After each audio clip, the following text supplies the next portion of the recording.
My wife cheated on me with my cousin. The three of us were headed to sign divorce papers when bam, car crash. Next thing I knew, I was back on the day we got our marriage license. This time, no fights, no drama. We both knew it was over. She ditched me for Jason fast and skipped the country with him. I stayed behind, buried in law books and case files. 5 years later, she was famous, thanks to Jason pulling strings, concerts, cash, fans screaming her name. Me, still grinding at a law firm, backing folks who needed real legal help. Then came the family reunion. She showed up on Jason's arm, smug and shining, throwing shade like it was sport. But when I mentioned I was settling down with someone else, her face snapped. I made one dumb mistake. How dare you move on? Chapter Seaport City, Carmoria. When I hit the hotel lobby, barely anyone had shown up yet. I grabbed a quiet seat, flipped open my laptop, and dove into a tough case. Then the doors swung open. Summer Tucker and Jason Perry strolled through the doors, all eyes on them. Relatives swarmed instantly, laying it on thick. Summer's killing it, big name overseas, and married to a total success story. Heard the Carmoria Music Association begged her to come back and perform. She's making the whole family proud. Summer, my kid's obsessed with the violin. He won't shut up about you. Mind giving him a lesson or two? Summer flashed that polished smile, curling into Jason's side. Please, we're family, just hit me up if he needs help.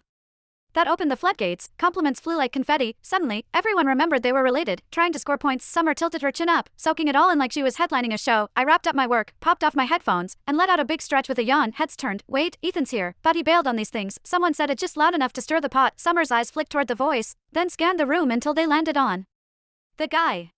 He hasn't shown up to any family stuff lately. He nodded fast, like he was spilling juicy gossip. A smug little smirk slid across her face. 5 years ago, the day we woke up back in time, Summer and I had just gotten our marriage license. We were on our way to see our parents. Out of nowhere, she ditched me in front of everyone, ran straight into Jason's arms, and told him she loved him. Then she looked me dead in the eye and asked for a divorce, said Jason was the one she really wanted. The whole family saw it go down. Most of them were here again today. Ethan's at Bourvais Law, right? Dude's always buried in work, never shows up to these things. Bet he's here for Summer. Maybe he still wants her back. That mess back then, total humiliation. Chapter Summer's a star now, and Jason's her agent. Total power couple. Ethan trying to crawl back. Pathetic. The whispers kept going. Summer leaned into Jason, all smug. That's ancient history, she said, voice sweet. Jason's the one I really love. Silence. They looked so picture perfect. No one wanted to dig up the past. I barely glanced their way before flagging down a waiter. One coffee. No drama. I just wanted my parents to show up, say whatever they had to, and let me bounce. Jason didn't love that I was chilling. He strolled over, fake grin locked in place, voice dripping with sarcasm. Ethan, wow, didn't recognize you. You look beat. That job of yours eating you alive. Heads turned. Cue the peanut gallery. They jumped in